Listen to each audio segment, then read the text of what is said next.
Magandang umaga mga bata. Ako si Miss Leiren Custodio at nandito tayo sa Araling Panglipunan. Bago tayo magsimula ay manalangin muna tayo.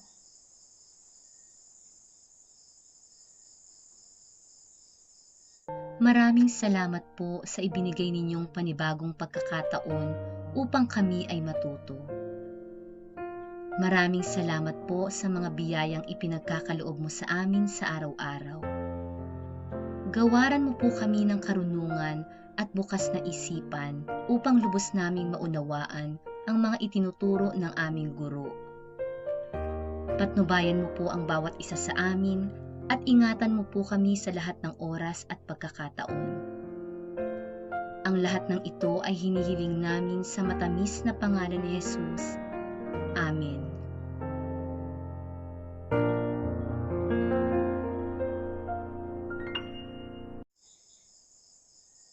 Okay, maraming salamat. Ngayon naman ay mag-check tayo ng attendance. So Miss Maridel, meron ba tayong absent ngayong araw na ito? Okay, very good naman at wala namang palang lumiban sa ating klase ngayon. So ngayon ay magbalik tanaw naman tayo sa ating subject or sa ating paksa na napag-aralan kahapon. Kahapon ay napag-aralan natin ang komunidad at ang mga bahagi nito. Ano nga ba ang komunidad? Natatandaan niyo pa ba yung napag-aralan natin kahapon? Sige, ikaw nga Lindsay, ano nga ba ang komunidad? Magaling, tama yan. Okay, so ang komunidad ay grupo ng mga tao na nagtutulungan at naninirahan sa isang lugar na magkatulad ang kapaligiran at kalagayang pisikal. Okay, very good naman. Salamat at natandaan niyo pa ang ating napag-aralan kahapon. At ngayon ay may ipapakita ko sa inyong larawan at hulaan ninyo o subukan ninyong hulaan kung ano nga ba ang pag-aaralan natin ngayong araw na ito. Nakikita niyo ba ang larawan na ito? Kilala niyo ba ang mga nasa larawang ito? Tama kayo. Siya ay si Dora at ang kaibigan niyang si Maps. Bakit nga ba dala-dala ni Dora si Maps? Okay, very good. Tama yan. So, ikaw, Aki, bakit nga ba gumagamit si Dora ng mapa?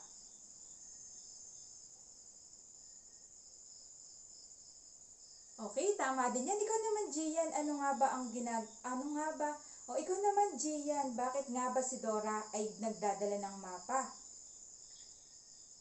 Okay, tama din yan. Magaling.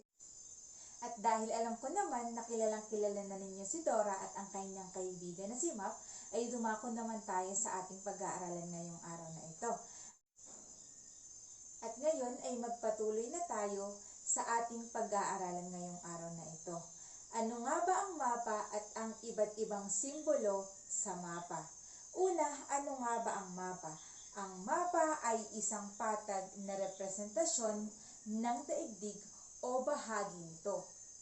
Kartograpo ang tawag sa gumuguhit ng mapa. Ano nga ba ang mga halimbawa ng mapa? Ang unang larawan na ito ay ang mapa ng daigdig. Uulitin ko, ang mapa ng daigdig. Ang sumunod na larawan naman ay ang halimbawa ng mapa ng Asya. Ang mapa ng Asya. Okay, very good. So, makinig lamang ng mabuti. At ang pangatlo naman na halimbawa ng mapa ay ang mapa ng Pilipinas. At iyon ang mga halimbawa ng mapa. Bakit nga ba gumagamit ng iba't ibang simbolo ang mapa? Ang mapa ay gumagamit ng iba't ibang simbolo upang magbigay ng impormasyon tungkol sa tunay na daigdig. Ginagamit ang mga simbolong ito upang ipahiwatig ang ilang mga bagay, katangian at iba pang impormasyon ukol sa mga lugar.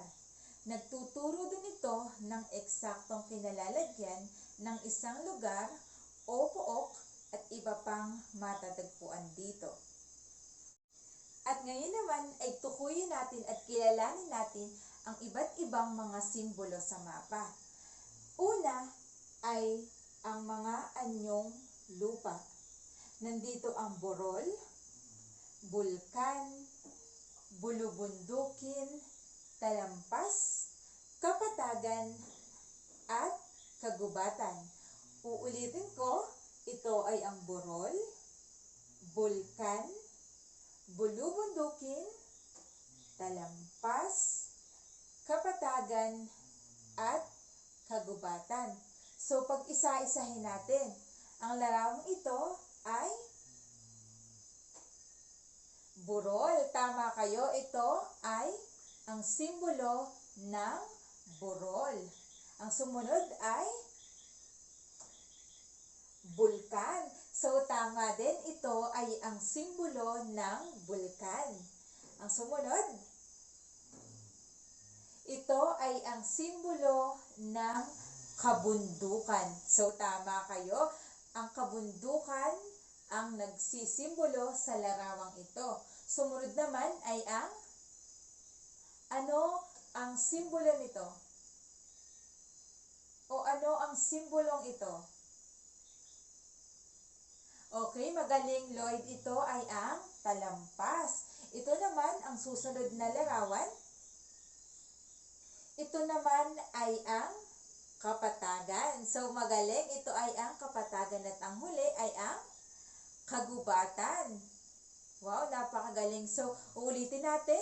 Ito ay ang burol, bulkan, bulubundukin, talampas, kapatagan, at kagubatan.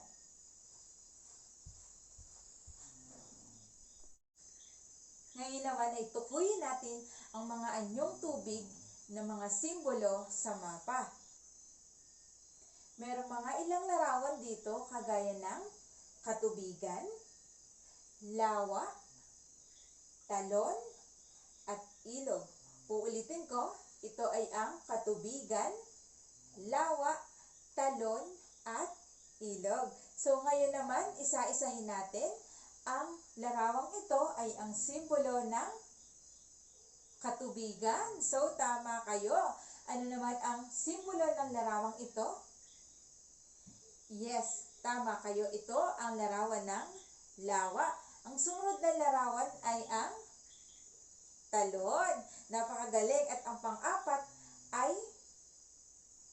very good. Ito ay ang simbolo ng ilog.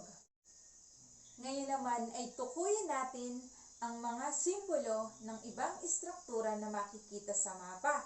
Una ay ang kabahayan. Nandito din ang paaralan, simbahan, at ospital. Isa-isahin natin. Nandito sa larawang ito ang sumisimbolo sa kabahayan.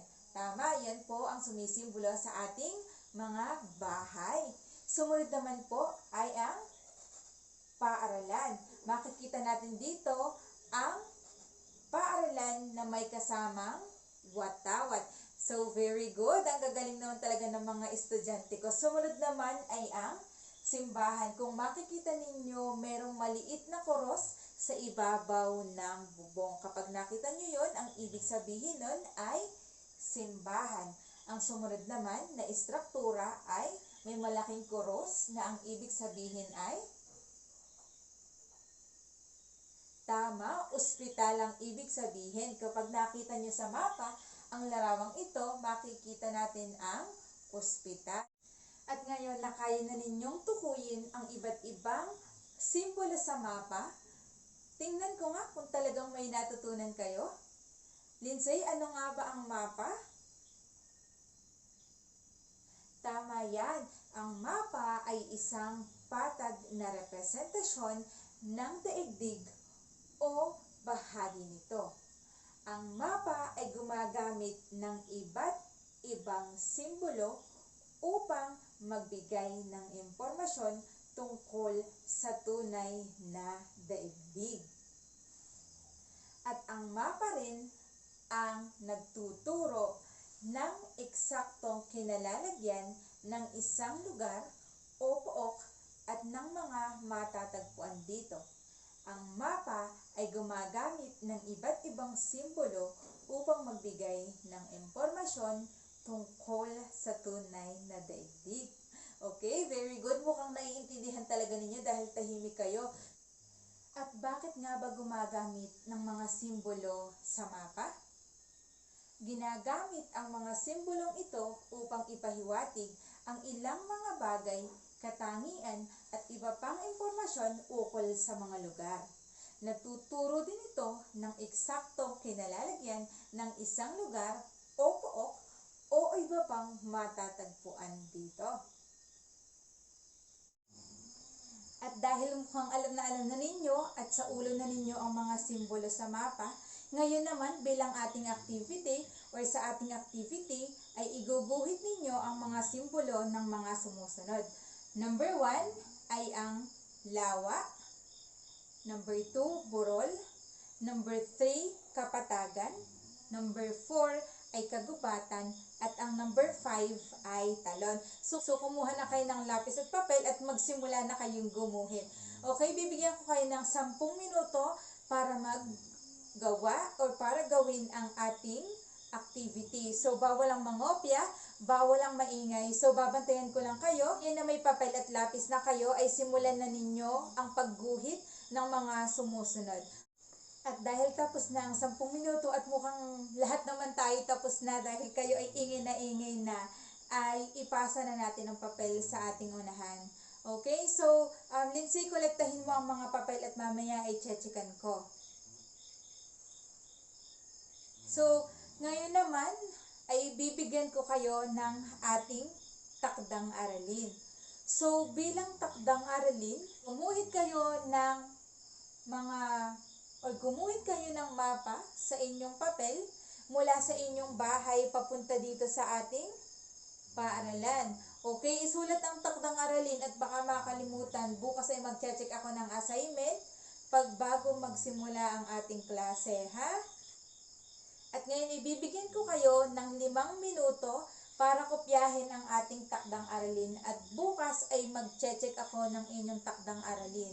Kayo ang magdo-drawing ha, wag ipapagawa sa iba dahil titingnan ko kung talagang natutunan ninyo ang ating napag-aralan ngayong araw na ito. So yun lamang at maraming salamat sa pakikinig. Muli ako si Lyren Custodio at ako ang inyong teacher sa Araling Panglipunan Grade 3. Salamat sa inyong pakikinig. Sana ay matandaan ninyo at magamit ninyo sa kung saan man kayo pupunta.